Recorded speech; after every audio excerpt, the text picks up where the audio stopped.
सर्वमङ्गलमाङ्गल्ये शिवे सर्वार्थसाधिके शरण्ये त्र्यम्बके देवी नारायणी नमोऽस्तुते। ॐ ह्रीं दुं दुर्गाये नमः। ಓಂ ಶ್ರೀ ಗುರುಭ್ಯೋ ನಮಃ. ನಮ್ಮ ಯೂಟ್ಯೂಬ್ ವಾಹಿನಿಯ ಸಮಸ್ತ ವೀಕ್ಷಕರಿಗೆ ನಿಮ್ಮ ನೇತ್ರಾವತಿ ಮಾಡುವ ನಮಸ್ಕಾರಗಳು. ವೀಕ್ಷಕರಿಗೆ ಯುಗಾದಿ ಹಬ್ಬದ ಶುಭಾಶಯಗಳು. ಯುಗಾದಿ ಹಬ್ಬ ಬಂದೇ ಬಿಡ್ತು ವೀಕ್ಷಕರೇ. ನಮ್ಮ ಸನಾತನ ಧರ್ಮ ಹಿಂದೂ ಕ್ಯಾಲೆಂಡರ್ ಪ್ರಕಾರ ಈ ಯುಗಾದಿ ನಮಗೆಲ್ಲರಿಗೂ ಹೊಸ ವರ್ಷ. ಯಾಕಂದ್ರೆ ಪ್ರಕೃತಿಯಲ್ಲಿ ಸಾಕಷ್ಟು ಒಳ್ಳೆಯ ಬದಲಾವಣೆಗಳಾಗತ್ತೆ. ಹಾಗೆ ಈ 2026ರ ಯುಗಾದಿ ನಿಮ್ಮ ಜೀವನದಲ್ಲೂ ಕೂಡ ಒಳ್ಳೆಯ ಬದಲಾವಣೆಗಳನ್ನ ತರಲಿ ಅಂತೇಳಿ ಜಗನ್ಮಾತೆಯಲ್ಲಿ ಬೇಡ್ಕೊಳ್ತಾ ಈ 2026ರ ಯುಗಾದಿ ಫಲ ಹೇಗಿದೆ ಅನ್ನೋದನ್ನ ಹೇಳ್ತಾ ಹೋಗ್ತೀನಿ. ಅದಕ್ಕೂ ಮುಂಚೆ ಈ ಯುಗಾದಿ ಫಲ, ವರ್ಷ ಫಲ ಇದನ್ನೆಲ್ಲ ಯಾವುದರ ಆಧಾರದ ಮೇಲೆ, ಯಾವ ಗ್ರಹಗಳ ಆಧಾರದ ಮೇಲೆ ನಿರ್ಧಾರ ಮಾಡ್ಬೇಕಾಗತ್ತೆ ಅನ್ನೋದನ್ನ ಮೊದಲು ತಿಳಿಸ್ತೀನಿ. ನೋಡಿ, ಇವಾಗ ರವಿ ಆಗಿರಬಹುದು, ಶುಕ್ರ ಆಗಿರಬಹುದು, ಬುಧ ಆಗಿರಬಹುದು, ಕೆಲವು ತಿಂಗಳುಗಳ ಅಂದ್ರೆ ಕೆಲವು ದಿನಗಳು, ಕೆಲವು ತಿಂಗಳು ಈ ರೀತಿ ಇರ್ತಾರೆ ಒಂದು ರಾಶಿಯಲ್ಲಿ. ಆದ್ರೆ ಒಂದು ರಾಶಿಯಲ್ಲಿ ದೀರ್ಘಾವಧಿಯವರೆಗೆ ಇರುವಂತಹ ಗ್ರಹಗಳು ಅಂದ್ರೆ ರಾಹು, ಕೇತು ಮತ್ತು ಗುರು, ಶನಿ, ಈ 4 ಗ್ರಹಗಳ ಆಧಾರದ ಮೇಲೆ ವರ್ಷ ಫಲವಾಗಲಿ ಯುಗಾದಿ ಫಲವನ್ನಾಗಲಿ ನಿರ್ಧಾರ ಮಾಡ್ಬೇಕಾಗತ್ತೆ. ಈ ನಿಟ್ಟಿನಲ್ಲಿ ಈ ಯುಗಾದಿಯ ನಂತರ ಬದಲಾಗ್ತಾ ಇರುವಂತಹ ಗ್ರಹ ಅಂದ್ರೆ ತನ್ನ ಮನೆಯನ್ನ ಬದಲಾಯಿಸಿಕೊಂಡು ಮುಂದಿನ ಮನೆಗೆ ಹೋಗ್ತಾ ಇರುವಂತಹ ಮೊದಲ ಗ್ರಹ ಬಂದು ಗುರು ಗ್ರಹ ಆಗ್ತಾನೆ. ಆದ್ರೆ ಶನಿ ಗ್ರಹ ಈ ಯುಗಾದಿಯಿಂದ 2027ರ ಯುಗಾದಿಯವರೆಗೂ ಮೀನರಾಶಿಯಲ್ಲೇ ಇರ್ತಾರೆ. ಆದ್ರೆ ರಾಹು ಗ್ರಹ ಡಿಸೆಂಬರ್ ಹೊತ್ತಿಗೆ ಕುಂಭರಾಶಿ ಬಿಟ್ಟು ಮಕರ ರಾಶಿಗೆ ಹೋಗ್ತಾರೆ. ಈ ವಿಚಾರದಲ್ಲಿ ಯಾವ ಯಾವ ಗ್ರಹಗಳು ಯಾವ ರೀತಿಯ ಫಲವನ್ನ ಕೊಡ್ತಾರೆ, ಯಾವ ಯಾವ ರಾಶಿಗೆ ಹೇಗೆ ಫಲವನ್ನ ಕೊಡ್ತಾರೆ ಅನ್ನೋದನ್ನ ನೋಡೋಣ. ಜೊತೆಗೆ ಅಶುಭ ಫಲವನ್ನ ಪಡೆಯುವಂತಹ ರಾಶಿಯವರಿಗೆ ಒಂದಷ್ಟು ಪರಿಹಾರಗಳನ್ನು ಕೂಡ ಹೇಳ್ತೀನಿ. ಪರಿಹಾರಗಳು ನಮ್ಮ ಕಷ್ಟ ಕಾರ್ಪಣ್ಯಗಳನ್ನ ಕಡಿಮೆ ಮಾಡುತ್ತೆ. ಎಷ್ಟು ಪ್ರಮಾಣದಲ್ಲಿ ಕಡಿಮೆ ಮಾಡುತ್ತೆ ಅಂತ ಹೇಳಲಿಕ್ಕೆ ಬರೋದಿಲ್ಲ. ಯಾರು ಎಷ್ಟು ಭಕ್ತಿಯಿಂದ ನಿಷ್ಠೆಯಿಂದ ಪರಿಹಾರಗಳನ್ನ ಮಾಡ್ತಾ ಹೋಗ್ತಾರೋ ಅವರಿಗೆ ಅಷ್ಟು ಸಮಸ್ಯೆಗಳು ಪರಿಹಾರ ಆಗತ್ತೆ. ಅಂದ್ರೆ ಕಂಪ್ಲೀಟ್ ಅವರ ಸಮಸ್ಯೆಗಳನ್ನ ನಿವಾರಣೆ ಮಾಡ್ಕೊಳ್ಳೋದಕ್ಕೆ ಅನುಕೂಲ ಆಗತ್ತೆ ಅಂತ ಹೇಳ್ಬೋದು. ಬನ್ನಿ, ಹಾಗಿದ್ರೆ ದ್ವಾದಶ ರಾಶಿಗಳಿಗೆ ಈ 2026ರ ಯುಗಾದಿ ಫಲ ಹೇಗಿದೆ ಅಂತ ನೋಡೋಣ. ಮತ್ತೊಮ್ಮೆ ಎಲ್ಲರಿಗೂ ಯುಗಾದಿ ಹಬ್ಬದ ಶುಭಾಶಯಗಳು. ಕನ್ಯಾ ರಾಶಿ, ಕನ್ಯಾ ರಾಶಿಯವರಿಗೆ 2026ರ ಯುಗಾದಿ ಭವಿಷ್ಯ ಹೇಗಿದೆ ಅಂತ ನೋಡೋಣ. ಮೊದಲನೇದಾಗಿ ಕನ್ಯಾ ರಾಶಿಯವರಿಗೆ ಈಗ ದಶಮದಲ್ಲಿ ಗುರು ಸಂಚಾರ ಮಾಡ್ತಾ ಇದ್ದಾನೆ, ಸಪ್ತಮದಲ್ಲಿ ಶನಿ ಸಂಚಾರ ಮಾಡ್ತಾ ಇದ್ದಾನೆ. ಸಪ್ತಮದಲ್ಲಿ ಇರ್ತಕ್ಕಂಥ ಶನಿ ಕೆಲವೊಮ್ಮೆ ಶುಭ ಫಲನೂ ಕೊಡ್ತಾನೆ, ಕೆಲವೊಮ್ಮೆ ಅಶುಭ ಫಲನೂ ಕೊಡ್ತಾನೆ. ಹೆಂಗೆ ಅಂದ್ರೆ ಶನಿಗೆ ಯಾವ ಗ್ರಹದ ದೃಷ್ಟಿ ಬೀಳುತ್ತೋ ಹಾಗೆ. ರಾಹು ದೃಷ್ಟಿ, ಕುಜನ್ ದೃಷ್ಟಿ, ರವಿ ದೃಷ್ಟಿ ಅಥವಾ ಕುಜನ ಯುತಿ, ರವಿ ಯುತಿ ಎಲ್ಲ ಬಂದಾಗ ಸ್ವಲ್ಪ ಕೆಲಸದಲ್ಲಿ ವೈವಾಹಿಕ ಜೀವನದಲ್ಲೆಲ್ಲ ಪ್ರಾಬ್ಲಮ್ ಕೊಡ್ತಾ ಇರ್ತಾನೆ. ಅವನೊಬ್ಬರೇ ಸಿಂಗಲ್ ಆಗಿದ್ದಾಗ ಅಥವಾ ಶುಕ್ರನ್ ಜೊತೆ ಬುಧನ್ ಜೊತೆ ಸೇರಿದಾಗ ಶುಭ ಫಲ ಕೊಡ್ಕೊಂಡು ಬರ್ತಾ ಇದ್ದಾನೆ. ಪ್ರತಿ ತಿಂಗಳಲ್ಲಿ ಒಂದಷ್ಟು ವ್ಯತ್ಯಾಸಗಳಾಗ್ತಾ ಇದೆ. ಆದ್ರೆ ಗುರು ದಶಮದಲ್ಲಿ ಕೂತ್ಕೊಂಡು ಕೆಲಸ ಮಾಡ್ತಾ ಇದೀರ ಅಷ್ಟೇ, ಬಟ್ ಅದ್ರಲ್ಲಿ ಏನೋ ಒಂದು ಎಕ್ಸ್ಪೆಕ್ಟೇಷನ್ ಇರುತ್ತಲ್ವಾ. ಕೆಲಸ ಮಾಡ್ತಾ ಇದ್ದೀನಿ, ನನಗೆ ಪ್ರಮೋಷನ್ ಬೇಕು ಅಥವಾ ಸ್ಯಾಲ್ರಿ ಜಾಸ್ತಿ ಆಗ್ಬೇಕು, ನನ್ನನ್ನ ಗುರುತಿಸ್ಕೋಬೇಕು ನಾನು, ಇದು ಯಾವುದೂ ಆಗ್ತಾ ಇಲ್ಲ. ಕೆಲಸ ಮಾಡ್ತಾ ಇದ್ದೀರಾ ಅಷ್ಟೇನೆ, ಕೆಲಸ ಮಾಡ್ತಾ ಇದ್ದೀರಾ. ಏನೋ ಆ ಜೀವನಕ್ಕೆ ಬೇಕಾದಷ್ಟು ಸಂಪಾದನೆ ತಕ್ಕ ಮಟ್ಟಿಗೆ ಅಷ್ಟೇ ಬದುಕನ್ನ ನಾನು ಸಾಗಿಸ್ತಾ ಇದ್ದೀನಿ ಈ ಒಂದು ಕೆಲಸದಿಂದ. ಇಷ್ಟೇ ಆಗ್ಬಿಟ್ಟಿದೆ ಈ 2025 ಕಂಪ್ಲೀಟ್ ಹೀಗೆ ಆಗಿದೆ. ಏನು ಒಂದು ಹೊಸ ಅವಕಾಶ ಸಿಗ್ತಾ ಇಲ್ಲ, ಏನು ಗುರುತಿಸ್ಕೊಳಕ್ ಆಗ್ತಾ ಇಲ್ಲ ನಿಮ್ಮನ್ನ, ನೀವು ನಿಮ್ ಟ್ಯಾಲೆಂಟ್ ನ ತೋರ್ಸ್ಕೊಳಕ್ ಆಗ್ತಾ ಇಲ್ಲ. ಈ ರೀತಿ ಸ್ವಲ್ಪ ಅಸಮಾಧಾನ ಇದೆ ನಿಮ್ಮ ಉದ್ಯೋಗದ ವಿಷಯದಲ್ಲಿ. ಈ ಯುಗಾದಿ ನಂತರ ಏನ್ ಬದಲಾವಣೆ ಆಗ್ಬೋದು ಅಂದ್ರೆ ನೋಡಿ, ಈ ಯುಗಾದಿ ನಂತರ ಜೂನ್ 1ನೇ ತಾರೀಕಿಗೆ ಮಿಥುನ ರಾಶಿಯಲ್ಲಿರ್ತಕ್ಕಂತಹ ಗುರುಗ್ರಹ ಲಾಭಸ್ಥಾನಕ್ಕೆ ಬರ್ತಾನೆ. ಲಾಭಸ್ಥಾನ, ಲಾಭ ಅಂದ್ರೆ ಯಾವ ಗ್ರಹ ಇದ್ರು ಲಾಭದಲ್ಲಿ ಶುಭವೇ. ಯಾವ ಗ್ರಹ ಇದ್ರು ಒಬ್ರಿಗೊಬ್ರು ಶತ್ರುಗಳ ಲಾಭದಲ್ಲಿ ಕುತ್ಕೊಂಡ್ರು ಪೈಪೋಟಿ ಮೇಲೆ ಶುಭ ಫಲ ಕೊಡ್ತಾರೆ. ನೋಡಿ, ಅದೇ ವಿಶೇಷ ಲಾಭಸ್ಥಾನದ್ದು. ಈ ಲಾಭಸ್ಥಾನಕ್ಕೆ ಗುರು ಬರ್ತಾನೆ ಅನ್ನೋದು ಒಂದು ವಿಶೇಷ. ಆದ್ರೆ ಅದು ಅವನ ಉಚ್ಚ ಕ್ಷೇತ್ರ, ತುಂಬಾ ಪ್ರಬಲನಾಗಿರ್ತಾನೆ. ಕೊಡುವ ಫಲದಲ್ಲಿ ಏನ್ ನಾರ್ಮಲ್ಲಿ ಒಂದು ರಾಶಿಯಲ್ಲಿದ್ರೆ ಏನ್ ಫಲ ಕೊಡ್ತಾನೆ ಅದರ ಡಬಲ್ ಫಲ ಕೊಡ್ತಾನೆ ಅಂತ ಹೇಳ್ಬೋದು. ಹಾಗಾಗಿ ಈ ಗುರು 11ನೇ ಮನೆಗೆ ಬರ್ತಾನೆ, ಅಲ್ಲಿಂದ ಶನಿ ಮೇಲೆ ದೃಷ್ಟಿ ಹಾಕ್ತಾನೆ ಸಪ್ತಮಕ್ಕೆ. ಯಾವಾಗ ಗುರುವಿನ ದೃಷ್ಟಿ ಶನಿ ಮೇಲೆ ಬೀಳುತ್ತೋ ಜೂನ್ ತಿಂಗಳಿಂದ ನಿಮ್ಮ ಜೀವನದಲ್ಲಿ ಒಂದು ಒಳ್ಳೆ ಬದಲಾವಣೆಗಳಾಗುತ್ತೆ. ಏನೇನು ಬದಲಾವಣೆಗಳಾಗ್ಬೋದು? ಮೊದಲನೇದಾಗಿ, ಯಾರಿಗೆ ವೈವಾಹಿಕ ಜೀವನದಲ್ಲಿ ಮನಸ್ತಾಪಗಳಿದೆ, ಸೆಪರೇಟ್ ಆಗ್ಬಿಟ್ಟಿದ್ದೀರಾ, ಮತ್ತೆ ಮಾತಾಡಿ ವೈವಾಹಿಕ ಜೀವನದಲ್ಲಿ ಆಗಿರುವಂತಹ ಸಮಸ್ಯೆಗಳನ್ನು ಸರಿ ಮಾಡಿಕೊಂಡು ಒಟ್ಟಾಗಿ ಬಾಳುವಂತಹ ನಿರ್ಧಾರವನ್ನ ಮಾಡ್ತೀರಾ. ಕೆಲವರು ಡೈವರ್ಸ್ ವರ್ಗೂ ಹೋಗಿರೋರು ಡೈವರ್ಸ್ ವಾಪಸ್ ತಗೊಂಡು ಮತ್ತೆ ಒಂದಾಗುವಂಥದ್ದು. ಇದು ಮೇನ್. ಯಾರಿಗೆ ಪಾರ್ಟ್ನರ್ಶಿಪ್ ಅಲ್ಲಿ ಬಿಸ್ನೆಸ್ ಮಾಡೋರಿಗೆ ಪ್ರಾಬ್ಲಮ್ ಆಗಿತ್ತು, ಆ ಪ್ರಾಬ್ಲಮ್ ನ ಸಾಲ್ವ್ ಮಾಡ್ಕೊಳ್ತೀರಾ. ಯಾರಿಗೆ ಹಣಕಾಸಿನ ವಿಷಯದಲ್ಲಿ ತುಂಬಾ ಸಮಸ್ಯೆಗಳಾಗಿತ್ತು, ಆ ಸಮಸ್ಯೆಗಳು ನಿವಾರಣೆ ಆಗುತ್ತೆ. ಸ್ವಂತ ಉದ್ಯೋಗವನ್ನ ಮಾಡುವಂತವರಿಗೆ ಉದ್ಯೋಗದಲ್ಲಿ ಯಥೇಚ್ಛವಾದಂತಹ ಲಾಭವನ್ನ ಕಾಣ್ತೀರಾ. ಹಣಕಾಸಿನ ವಿಷಯದಲ್ಲಿ ಬಹಳಷ್ಟು ಅನುಕೂಲಗಳನ್ನ ಪಡಿತೀರಾ. ನೋಡಿ, ಈ ಜೂನ್ ತಿಂಗಳಿಂದ ಇದೆಲ್ಲ ಆಗುತ್ತೆ, ಆಯ್ತಾ? ಹಣಕಾಸಿನ ವಿಷಯದಲ್ಲಿ ಬಹಳಷ್ಟು ಅನುಕೂಲಗಳನ್ನ ಪಡಿತೀರಾ. ಜೊತೆಗೆ ದಾರಿದ್ರ್ಯ, ಬಡತನ, ಸಾಲ ಇವುಗಳೆಲ್ಲವನ್ನ ನಿವಾರಣೆ ಮಾಡ್ಕೊಳ್ತೀರಾ. ತುಂಬಾ ಶುಭ ಫಲ ಕೊಡ್ತಾನೆ ಗುರುಗ್ರಹ 11ನೇ ಮನೆಯಲ್ಲಿ. ಅದು ಕೂಡ ತುಂಬಾ ಪ್ರಬಲನಾಗಿರೋದು ಬಹಳ ವಿಶೇಷ. ಇದರ ಜೊತೆಗೆ ತುಂಬಾ ಮುಖ್ಯವಾದ ಒಂದು ಅನುಕೂಲಗಳಾಗತ್ತೆ. ಏನಪ್ಪಾ ಅದು ಅಂದ್ರೆ, ನಿಮ್ಮ ಮಕ್ಕಳ ವಿಷಯದಲ್ಲಿ ಒಂದಷ್ಟು ಅನುಕೂಲಗಳು ಶುಭ ಆಗತ್ತೆ. ನಿಮ್ಮ ಮಕ್ಕಳ ಅಭಿವೃದ್ಧಿ, ವಿದ್ಯಾಭ್ಯಾಸದಲ್ಲಿ ಆಗಿರ್ಬಹುದು, ಯಾವುದೋ ಕ್ಷೇತ್ರದಲ್ಲಿ ಆಗಿರ್ಬಹುದು, ನಿಮ್ಮ ಮಕ್ಕಳು ಏನೋ ಒಂದು ಅಭಿವೃದ್ಧಿಯನ್ನು ಸಾಧಿಸ್ತಾ ಇದ್ದಾರೆ. ಯಾಕಂದ್ರೆ ಪಂಚಮಾಧಿಪತಿ ಶನಿಯ ಮೇಲೆ ಗುರುದೃಷ್ಟಿ ಬೀಳುತ್ತೆ, ಪಂಚಮದ ಮೇಲೂ ಕೂಡ ಗುರುದೃಷ್ಟಿ ಬೀಳುತ್ತೆ. ಹಾಗಾಗಿ ಮಕ್ಕಳಿಂದ ಸಂತೋಷ, ಸೌಖ್ಯ. ಇನ್ನೊಂದು ವಿಶೇಷ ಏನಪ್ಪಾ ಅಂದ್ರೆ, ವ್ಯಾಜ್ಯಗಳು ನಿವಾರಣೆ ಆಗುತ್ತೆ. ಕೋರ್ಟ್ ಕೇಸ್ಗಳಿದೆ, ಆಸ್ತಿ ವಿಚಾರದಲ್ಲಿ ಆಗಿರ್ಬೋದು, ಯಾವುದೇ ವಿಚಾರದಲ್ಲಿ ಕೇಸ್ಗಳು ನಡೀತಾ ಇದೆ ಕೋರ್ಟ್ ಅಲ್ಲಿ, ನೀವೇನೂ ತಪ್ಪು ಮಾಡಿಲ್ಲ, ನಿಮಗೆ ನ್ಯಾಯ ಸಿಗಬೇಕಾಗಿದೆ, ಆದ್ರೂ ಸಿಗ್ತಾ ಇಲ್ಲ ಅನ್ನುವಂಥವ್ರಿಗೆ ನಿಮಗೆ ನ್ಯಾಯ ಸಿಕ್ಕತ್ತೆ. ಗುರು ಜಡ್ಜ್ಮೆಂಟ್ಗೆ ಕಾರಕ, ನ್ಯಾಯದ ಪರವಾಗಿ ನಿಂತ್ಕೊಳ್ತಾನ ಅವನು ಯಾವಾಗ್ಲೂ. ಹಾಗಾಗಿ ಈ ವಿಷಯದಲ್ಲಿ ನಿಮಗೆ ಒಂಥರ ರಿಲೀಫ್ ಅನ್ಸತ್ತೆ.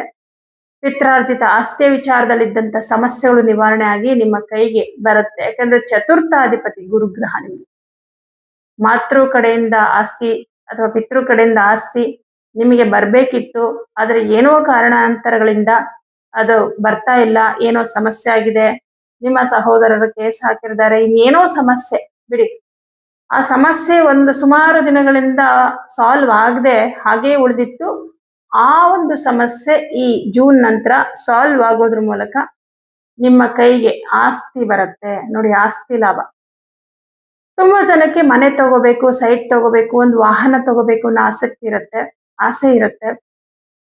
ಎಲ್ಲಾ ಟೈಮಲ್ಲೂ ಅನುಕೂಲ ಆಗಲ್ಲ. ಕೆಲವರಿಗೆ ದುಡ್ಡಿದ್ರು ಕೂಡ ಮನೆ ಕಟ್ಟಕ್ಕಾಗಲ್ಲ, ಅಷ್ಟು ವಿಘ್ನಗಳು ಬರ್ತಾ ಇರುತ್ತೆ. ಆದ್ರೆ ಈ 2026ರ ಜೂನ್ ನಂತರ ನಿಮಗೆ ಮನೆ ಅಥವಾ ವಾಹನ ಅಥವಾ ಭೂಮಿಯನ್ನ ಖರೀದಿ ಮಾಡೋದಕ್ಕೆ ಅನುಕೂಲಗಳು ಸಿಗುತ್ತೆ. ಗುರು ಲಾಭದಲ್ಲಿರೋದ್ರಿಂದ ಬ್ಯಾಂಕ್ ಲೋನ್ ನಿಮ್ಗೆ ಸಿಗುತ್ತೆ. ಜೊತೆಗೆ ನೀವು ಇಷ್ಟಪಡುವಂತಹ ರೀತಿಯಲ್ಲಿ ನಿಮಗೆ ನಿವೇಶನ ಆಗಿರ್ಬೋದು, ಮನೆ ಆಗಿರ್ಬೋದು ಸಿಕ್ಕತ್ತೆ.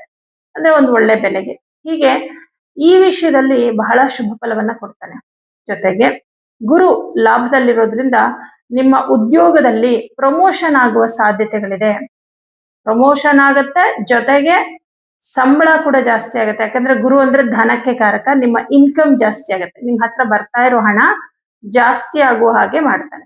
ಹೀಗೆ ಎಲ್ಲಾ ರೀತಿಯಲ್ಲೂ ಶುಭ ಫಲ ಕೊಡುವಂತಹ ಗುರು ಸಪ್ತಮ ಭಾವವನ್ನ ನೋಡೋದ್ರಿಂದ ಯಾರಿಗೆ ಕನ್ಯಾ ರಾಶಿಯವರಿಗೆ ವಿವಾಹ ಆಗ್ತಾ ಇಲ್ಲ ಅಂಥವರಿಗೆ ವಿವಾಹ ಕಾರ್ಯಗಳು ನೆರವೇರುವ ಸಾಧ್ಯತೆಗಳಿದೆ. ಯಾಕಂದ್ರೆ ನಿಮಗೆ ಗುರುಬಲ ಬರ್ತಾ ಇದೆ. ಈ June, July, August, September, October ವರೆಗೂ 11ನೇ ಮನೇಲೆ ಇರ್ತಾನೆ ಗುರುಗ್ರಹ. ಅಷ್ಟರೊಳಗಡೆ ವಿವಾಹ ಕಾರ್ಯಗಳನ್ನ ನೆರವೇರಿಸ್ಕೊಳ್ಳೋದು ಒಳ್ಳೇದು.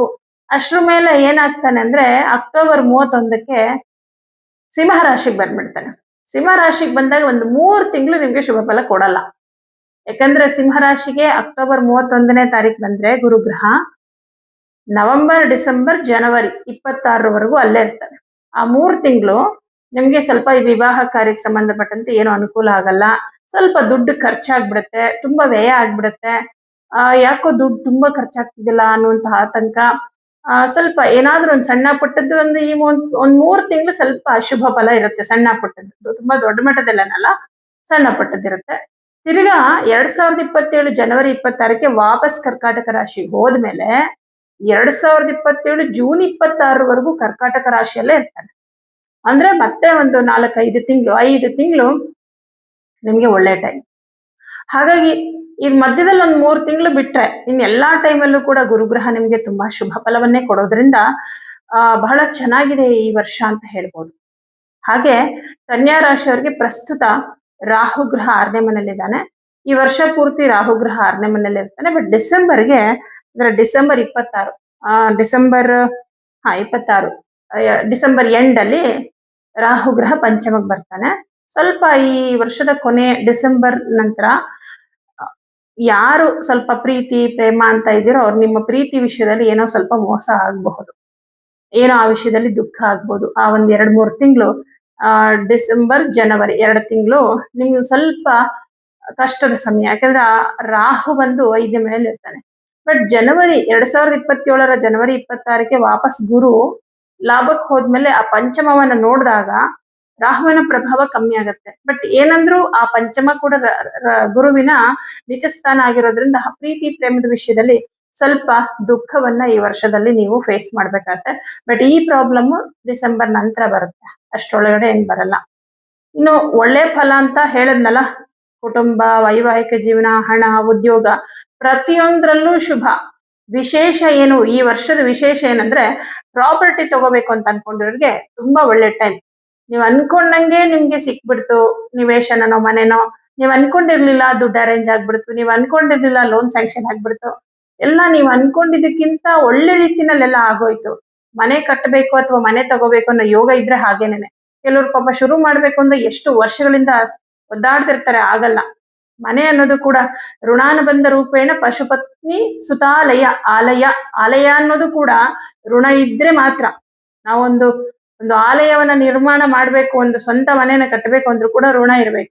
ಈಗ ಋಣ ಇಲ್ಲ ಅಂದ್ರೆ ಆಗೋದೇ ಇಲ್ವಾ? ಎಷ್ಟೋ ಜನಕ್ಕೆ ಆಗೋದೇ ಇಲ್ಲ. ಆದ್ರೆ ಕೆಲವು ಪೂಜೆಗಳು, ಕೆಲವು ಪರಿಹಾರಗಳನ್ನ ಮಾಡ್ಕೊಳ್ಳೋದ್ರಿಂದ ಕೂಡ ಸ್ವಂತ ಮನೆಯನ್ನ ಕಟ್ಟುವಂತಹ, ಸ್ವಂತ ಮನೆಯನ್ನ ತಗೊಳ್ಳುವಂತದ್ದ ಯಾವ್ದು ಸ್ವಂತ ಅಲ್ಲ, ಇರೋವರೆಗೂ ಅಟ್ಲೀಸ್ಟ್ ನಮ್ದು ಸ್ವಂತ. ತಿಂಗಳು ಬಾಡಿಗೆ ಕೊಡೋಂಗಿರಲ್ಲ ಅಷ್ಟೇ, ಬಟ್ ಏನೋ ಒಂದು ಸಮಾಧಾನ ಇರುತ್ತೆ. ಸೊ ಈ ತರ ಒಂದಷ್ಟು ಶುಭ ಫಲಗಳನ್ನ ನೀವು ಈ ವರ್ಷ ಪೂರ್ತಿ ಕಾಣ್ತೀರಾ ಅಂತ ಹೇಳ್ಬೋದು. ಎಲ್ಲದಕ್ಕಿಂತ ಬಹಳ ವಿಶೇಷವಾದದ್ದು 11ನೇ ಮನೆಗೆ ಬರುವಂತಹ ಗುರುಗ್ರಹ ಗೌರವವನ್ನ ಕೊಡ್ತಾನೆ, ಗೌರವದ ಲಾಭ, ಗೌರವವನ್ನ ಕೊಡ್ತಾನೆ. ಉದ್ಯೋಗದಲ್ಲಿ ನಿಮ್ಮ ಗೌರವ ಘನತೆ ಹೆಚ್ಚಾಗತ್ತೆ. ಶನಿ ಮೇಲೆ ಗುರು ದೃಷ್ಟಿ ಯಾವಾಗ ಬೀಳುತ್ತೋ, ನೀವು ಇವತ್ತಿನವರೆಗೂ ಏನೇನ್ ಕಷ್ಟಪಟ್ಟು ಕೆಲಸ ಮಾಡಿದೀರಾ ನಿಮ್ಗೆ ಅನಿಸ್ತಾ ಇತ್ತು ಎಷ್ಟೋ ಜನ ಕನ್ಯಾ ರಾಶಿಗೆ, ಅಯ್ಯೋ ಎಷ್ಟು ಹಾರ್ಡ್ ವರ್ಕ್ ಮಾಡ್ತೀನಿ, ಎಷ್ಟು ಕೆಲಸ ಮಾಡ್ತೀನಿ, ಬಟ್ ನಮ್ ಬಾಸ್ಗೆ ನನ್ ಕೆಲಸ ಯಾಕೆ ಕಾಣಿಸ್ತಾ ಇಲ್ಲ, ಯಾಕೆ ನನಗೆ ಪ್ರಮೋಷನ್ ಕೊಡ್ತಾ ಇಲ್ಲ, ಯಾಕೆ ನನ್ಗೆ ಅದೃಷ್ಟನೇ ಕೆಲಸ ಮಾಡ್ತಿಲ್ಲಲ್ಲ. ಪಾಪ ಈ ತರ ಎಷ್ಟೋ ಜನ ಯೋಚನೆ ಮಾಡ್ತಾರೆ. ನನಗಿಂತ ಏನು ಕೆಲಸ ಮಾಡದಿರೋರ್ಗೆಲ್ಲ ಪ್ರಮೋಷನ್ ಸಿಗ್ತಾ ಇದೆ, ಅವ್ರನ್ನ ಗುರುತಿಸ್ತಿದ್ದಾರೆ, ಬಟ್ ನನ್ನನ್ನು ಯಾಕೆ ಗುರುತಿಸ್ತಾ ಇಲ್ಲ? ಈ ಬೇಜಾರಿಂದ ಯಾರೆಲ್ಲರೂ ಇದ್ರೋ, ನಿಮ್ಮ ನಿಜವಾದ ನಿಷ್ಠೆಯಿಂದ ಕಷ್ಟಪಟ್ಟು ನೀವು ಕೆಲಸ ಮಾಡಿದ್ರೆ ಆ ಕಷ್ಟಕ್ಕೆ ಪ್ರತಿಫಲ ಸಿಗುವ ಟೈಮ್ ಈ ವರ್ಷ ಅನ್ಬೋದು, ಯುಗಾದಿ ನಂತರ. ಯಾಕಂದ್ರೆ ಶನಿ ಅಂದ್ರೆ ಶ್ರಮ, 6ನೇ ಮನೆ ಅಧಿಪತಿ ದಿಗ್ಬಲನಾಗಿದ್ರೆ ನಿಮ್ಮ ಶ್ರಮವನ್ನ ನೀವು ಹಾನೆಸ್ಟ್ ಆಗಿ ಮಾಡಿರ್ತೀರಿ. ಎಷ್ಟೋ ನೀವು ಹಾನೆಸ್ಟ್ ಆಗಿ ಶ್ರಮದಾನ ಮಾಡಿರ್ತೀರೋ ನಿಮ್ಮ ಉದ್ಯೋಗದಲ್ಲಿ, ಅದರ ಎಲ್ಲಾ ಫಲವನ್ನ ಒಂದೇ ಸಲ ಕೊಡ್ತಾನೆ ಗುರುಗ್ರಹ. ಹಾಗಾಗಿ ನೀವು ಮೊದಲು ಏನ್ ಕಷ್ಟಪಟ್ಟು ಕೆಲಸ ಮಾಡಿದ್ರಿ, ನೀವು ಪರಿಶ್ರಮ ಪಟ್ಟಿದ್ರಿ, ಎಲ್ಲಾ ಒಂದು ಪರಿಶ್ರಮಕ್ಕೆ ಫಲ ಪಡೆಯುವಂತಹ ಸಮಯ ತುಂಬಾ ಹತ್ರ ಬರ್ತಾ ಇದೆ. ಕನ್ಯಾ ರಾಶಿಯವರಿಗೆ ತುಂಬಾ ಒಳ್ಳೆ ಟೈಮ್ ಬರ್ತಾ ಇದೆ. ಬಟ್ ಡಿಸೆಂಬರ್ ನಂತರ ರಾಹುಗ್ರಹಕ್ಕೆ ಪರಿಹಾರ ಮಾಡ್ಕೊಳ್ಳಿ. ಸಿಂಪಲ್ ಪರಿಹಾರ, ಪ್ರತಿದಿನ ದುರ್ಗಾ ಅಷ್ಟೋತ್ತರವನ್ನ ಹೇಳ್ಕೊಳ್ಳಿ. ಹಾಗೆ ಪ್ರತಿ ಶನಿವಾರ ಉದ್ದಿನ ಬೇಳೆ ದಾನ ಕೊಡಿ ಯಾವ್ದಾದ್ರು ದೇವಸ್ಥಾನಕ್ಕೆ. ಇನ್ನು 11ನೇ ಮನೆಗೆ ಗುರು ಜೊತೆ ಕೇತು ಕೂಡ ಬಂದ್ಬಿಡ್ತಾನೆ ಡಿಸೆಂಬರ್ ನಂತರ. ಗುರು ಕೇತು ಸಂಯೋಗ ಅಂದ್ರೆ ಬಹಳ ಶುಭ. ಆಧ್ಯಾತ್ಮದಲ್ಲಿ ಆಸಕ್ತಿ ಬರುತ್ತೆ, ಮನೆಯಲ್ಲಿ ವಿಶೇಷವಾಗಿ ಪೂಜೆ ಪುನಸ್ಕಾರಗಳನ್ನ ಶುರು ಮಾಡ್ತೀರಾ, ದೇವರ ಮೇಲೆ ನಂಬಿಕೆ ಭಕ್ತಿ ಜಾಸ್ತಿ ಆಗತ್ತೆ. ತೀರ್ಥಕ್ಷೇತ್ರಗಳಿಗೆ ಹೋಗಿ ಬರುವಂತದ್ದು, ಯಾಕಂದ್ರೆ ಜಲತತ್ವ ರಾಶಿಯಲ್ಲಿರ್ತಾನೆ ಗುರುಗ್ರಹ. ನದಿ ತೀರದ ದೇವಾಲಯಗಳು ತುಂಬಾ ಶಕ್ತಿ ಇರುತ್ತೆ. ನದಿ ತೀರದ ದೇವಾಲಯಗಳಿಗೆ, ಆತರ ನದಿ ತೀರದ ದೇವಾಲಯಗಳಿಗೆ ಹೋಗೋದು ಇದೆಲ್ಲವೂ ಕೂಡ ನಿಮ್ಮ ಮನಸ್ಸಿಗೆ ಬಹಳಷ್ಟು ಸಂತೋಷವನ್ನು ಕೊಡುತ್ತೆ. ಮತ್ತೆ ಏನೋ ಒಂದು ಬದಲಾವಣೆಗಳಾಗತ್ತೆ ನೋಡಿ. ಕೆಲವೊಂದು ದೇವಸ್ಥಾನಗಳಿಗೆ ಹೋದಾಗ ಏನೋ ಒಂದು ಜ್ಞಾನೋದಯ ಆಗುತ್ತೆ. ಯಾಕಂದ್ರೆ ನಮಗೆ ಜ್ಞಾನವನ್ನ ಅರಿವನ್ನ ಕೊಡೋನು ಪರಮಾತ್ಮನೇ ಅಲ್ವಾ. ಆ ಒಂದು ಪ್ಲೇಸ್, ಆ ಜಾಗ ನೋಡಿ. ಕೆಲವೊಂದು ಈಗ ನಮ್ಮ ಮನೇಲೇ ಇರ್ತೀವಿ ಅನ್ಕೊಳ್ಳಿ, ಏನೋ ಒಂದು ನೆಗೆಟಿವ್ ಎನರ್ಜಿ ನಮ್ಗೆ ಏನು ತಲೆ ಓಡಕ್ ಬಿಡ್ತಾ ಇಲ್ಲ, ಏನು ಡಿಸಿಷನ್ ತಗೊಳಕ್ ಬಿಡ್ತಾ ಇಲ್ಲ ಅನ್ಕೊಳ್ಳಿ. ನೀವು ಯಾವ್ದೋ ಒಂದು ದೇವಸ್ಥಾನಕ್ಕೆ ಹೋಗಿ ಅಲ್ಲಿನ ಪಾಸಿಟಿವ್ ಎನರ್ಜಿ ನಿಮ್ಮ ಒಂದು ಯೋಚನೆಗೆ ಸಪೋರ್ಟ್ ಮಾಡುತ್ತೆ. ಆ ರೀತಿ ಒಂದಷ್ಟು ಒಳ್ಳೊಳ್ಳೆ ಬದಲಾವಣೆಗಳಾಗೋದ್ರಿಂದ ಈ 2026ರ ಯುಗಾದಿ ಫಲ ನಿಮ್ಗೆ ತುಂಬಾ ಚೆನ್ನಾಗಿದೆ ಅಂತ ಹೇಳ್ಬೋದು. ಎಲ್ಲರಿಗೂ ಶುಭವಾಗಲಿ.